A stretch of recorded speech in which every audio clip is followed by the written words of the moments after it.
Hello super investors, कल Brightcom group का quarter to का रिजल्ट है।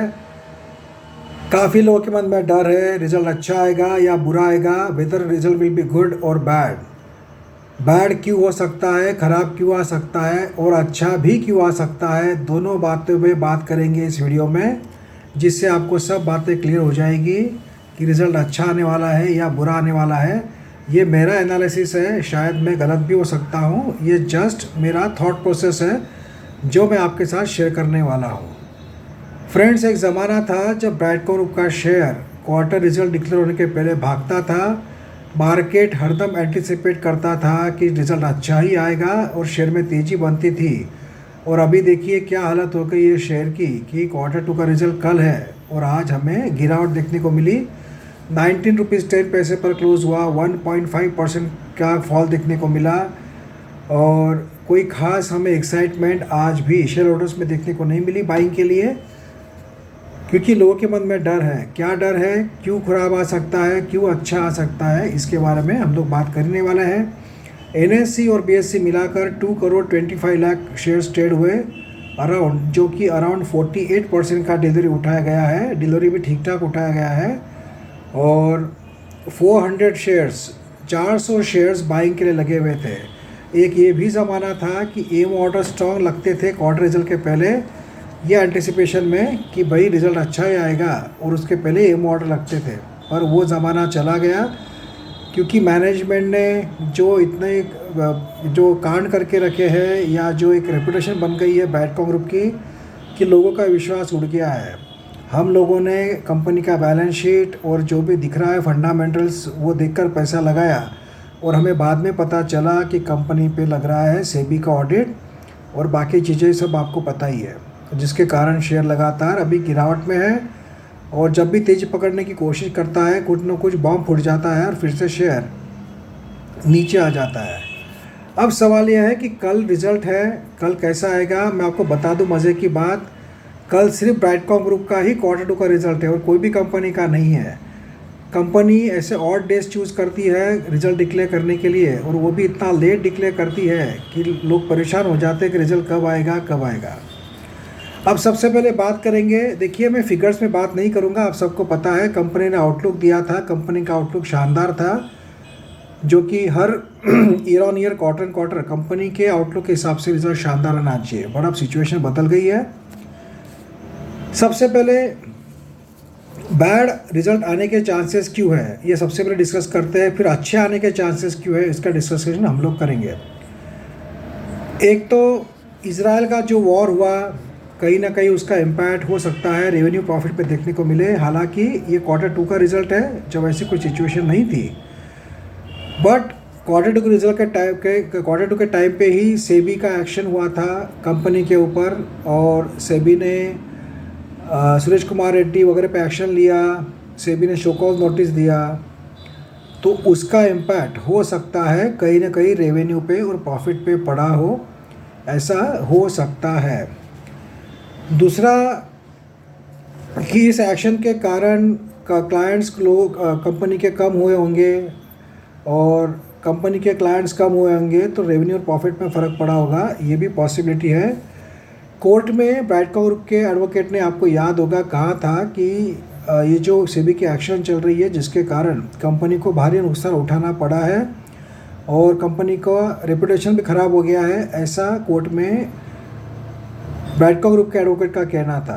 तो अगर ये बात मान के चले तो सबको ये लग रहा है कि जब ओपनली कोर्ट में एडवोकेट ने ही कह दिया है कि रिज़ल्ट ख़राब आने वाला है या कंपनी को बहुत नुकसान हुआ है, तो अच्छे रिज़ल्ट की उम्मीद हम नहीं कर सकते हैं। ऐसा एक जो सेक्शन है इन्वेस्टर लॉबी का, वो इस बात को मानता है।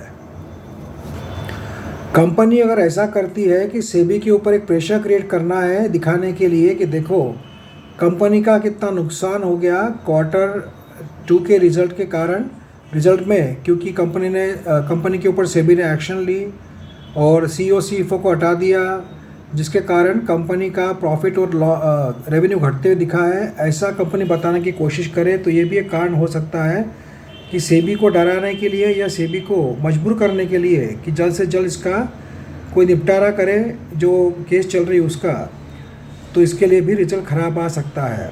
ये हो गई एक पॉसिबिलिटी।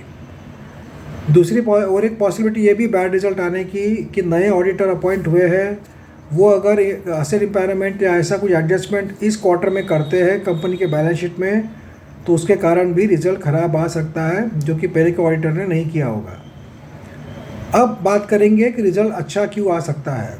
अच्छा इसलिए आ सकता है मैं आपको याद दिला दूँ, कंपनी का रिजल्ट पहले 15 जनवरी को आने वाला था, फिर पोस्टपोन किया गया। पोस्टपोन क्यों किया गया होगा? वो इसलिए किया गया होगा कि 18 जनवरी को 18 जनवरी को कंपनी का सैट में हियरिंग था, और सैट में कंपनी के एडवोकेट ने जो डिफेंस दिया है कि कंपनी को भारी नुकसान उठाना पड़ा है सेबी के एक्शन के कारण, तो मेरे हिसाब से वो नुकसान कुछ कंपनी को हुआ नहीं है। और इसीलिए अगर 15 तारीख को कंपनी Q2 के रिज़ल्ट डिक्लेयर कर देती तो रिज़ल्ट अच्छे आ जाते, पब्लिश हो जाते, तो सैट कोर्ट में एडवोकेट ये नहीं कह सकते थे कि कंपनी को भारी नुकसान हुआ है।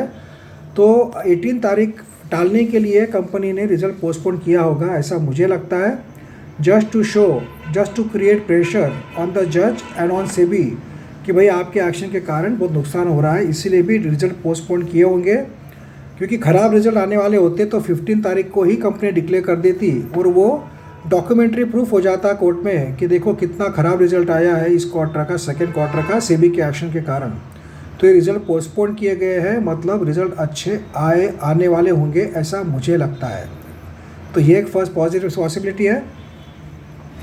सेकेंड पॉसिबिलिटी ये है कि अगर मैनेजमेंट चाहे कि रिज़ल्ट ख़राब आए तो सेबी पे प्रेशर आएगा, तो मुझे लगता नहीं है कि नए ऑडिटर कोई एडजस्टमेंट करेंगे रिज़ल्ट में, क्योंकि उनका पहला ऑडिट है कंपनी के साथ, तो रिस्क नहीं लेंगे, उनका रेपुटेशन ख़राब नहीं करेंगे और कोई भी जो एडजस्टमेंट नहीं करेंगे लॉस वॉस दिखाने की, और जो भी ट्रूथ है वही जो पेश करेंगे नए ऑडिटर है। इसलिए हमें थोड़ा सा एक होप है कि नया ऑडिटर तो भी कम से कम कोई गलती नहीं करेंगे। और कंपनी ने जो प्रोजेक्शन दिए थे वो शानदार दिए थे Q2 के रिज़ल्ट के, और वैसे ही नतीजे आना चाहिए। उसका और एक रीज़न ये भी है कि कंपनी का मैक्सिमम रेवेन्यू आता है आउट ऑफ इंडिया से, यूरोप अमेरिका से आता है, और वहाँ पे ऐसा कोई बड़ा प्रॉब्लम आया नहीं है। और ये कोई ऐसी कोई कंपनी नहीं है जैसे कि बैंक हो, बैंक में कोई घोटाला होता है तो लोग डर के मारे एफडी निकालने पहुँच जाते हैं, पैसा विड्रॉ करने पहुँच जाते हैं और प्रेशर आ जाता है बैंक के ऊपर। अब इंडिया में जो कंपनी पे एक्शन हुआ है, जो अलग अलग सब्सिडरीज यूरोप अमेरिका और अलग अलग जगह पे काम कर रही है, उनको क्या लेना देना है कि कंपनी पे एक्शन हुआ है या नहीं हुआ है, क्योंकि हर एक सब्सिडरी जो है इंडिपेंडेंट वर्क करती है। तो इंडिपेंडेंट वर्क करने के कारण उनके बिजनेस पे कोई बड़ा भारी जो है नुकसान हुआ होगा कंपनी के रेपुटेशन के कारण, ऐसा मुझे लगता नहीं है। हमें कहीं तो ऐसा न्यूज़ पढ़ने को नहीं मिला कि XYZ क्लाइंट ने बैडको ग्रुप का कॉन्ट्रैक्ट कैंसिल कर दिया बिकॉज सेबी ने उन पर एक्शन लिया। क्योंकि ये जो यूरोप अमेरिका या साउथ अमेरिका या मिडिल ईस्ट में जो कंपनी के क्लाइंट है वो एडवर्टाइजिंग सेक्टर के कंपनी के क्लाइंट है, जिनको कंपनी का जो वो सब्सिडरी से टच में होते हैं। आधे लोगों को तो ये पता भी नहीं होगा कि इनकी पेरेंट कंपनी भारत की है, क्योंकि सभी सब्सिडरी कंपनीज इंडिपेंडेंट काम करती है, अपने अपने क्लाइंट संभालती है। तो मुझे ऐसा नहीं लगता है कि सेबी के एक्शन के कारण बहुत ज़्यादा कोई भारी नुकसान कंपनी के बिजनेस पे पड़ा होगा। मुझे ऐसा लगता है कि कंपनी को सिर्फ एक प्रेशर क्रिएट करना था सेबी के ऊपर या कोर्ट में, इसीलिए उन्होंने ऐसा कहा कोर्ट में कि कंपनी को भारी नुकसान हो रहा है CEO CFO नहीं होने के कारण। क्योंकि फ्रेंड्स, भारत से कोई रेवेन्यू आता ही नहीं ज़्यादा, ना रेवेन्यू आता है ना प्रॉफिट आता है, और सभी कंपनियां जो इंडिपेंडेंट सब्सिडरीज है कंपनी की, बैडकॉम ग्रुप की, वो सभी जगह पे उनकी इंडिपेंडेंट CEO CFO है और वो अपना अपना काम इफ़िशिएंटली करते होंगे, ऐसा मुझे लगता है। उनको कोई फ़र्क नहीं पड़ता है कि जो उनकी पेरेंट कंपनी है भारत में उसमें क्या फ़र्क पड़ता है, बिकॉज यहाँ से डायरेक्ट कंट्रोलिंग कुछ नहीं है। तो ओवरऑल देखा जाए तो मुझे ऐसा लगता है कि रिज़ल्ट इतना ख़राब नहीं आना चाहिए, और रिज़ल्ट जो प्रोजेक्शन कंपनी ने दिए in line with that only आना चाहिए, उस वैसे ही आना चाहिए। और आशा करते हैं कि रिज़ल्ट अच्छे ही आए, और जो कंपनी के ऑडिटर हैं वो अपना काम सही से करें, जो नए ऑडिटर अपॉइंट किए गए हैं। हाँ, अगर कंपनी ने कोई ऑडिटर ने कोई एसेट इम्पेयरमेंट वगैरह का कोई एडजस्टमेंट किया तो बात अलग है, बट ओवरऑल अगर कंपनी के जो प्रोजेक्शन थे वैसा ही बिजनेस चल रहा होगा और वैसे ही प्रॉफिट आना चाहिए, ऐसा मुझे लगता है। इन शॉर्ट रिज़ल्ट अच्छे ही आना चाहिए, ऐसा मुझे लगता है। बाकी कुछ कह नहीं सकते हैं क्या होगा। Let's hope for the best.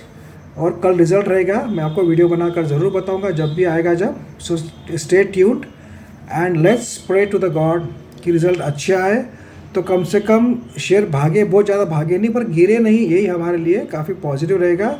अभी तो और काफ़ी लड़ाई बाकी है, काफ़ी चीज़ें आना बाकी है। कंपनी का शेयर न्यूज़ पे चलता है, कोई टेक्निकल पे चलता नहीं है। तो न्यूज़ पॉजिटिव रही तो शेयर ऊपर जाएगा, न्यूज़ ख़राब रही तो शेयर नीचे आएगा। ऐसा ही ब्राइटकॉम ग्रुप में चल रहा है। तो आशा करते हैं क्वार्टर 2 का रिजल्ट शानदार आए और सबका लॉस रिकवर हो जाए। एंड और देखते हैं कि ऑडिटर उसमें और कमेंट्री क्या करते हैं, ऑडिटर ने कुछ रिमार्क्स मारे हैं क्या, ये काफ़ी इंपॉर्टेंट बातें रहेगी। तो ये नए ऑडिटर का फर्स्ट क्वार्टर रिजल्ट है, तो let's hope for the best and let's hope कि quarter result should be excellent और as per the projection given by the company. Thank you friends.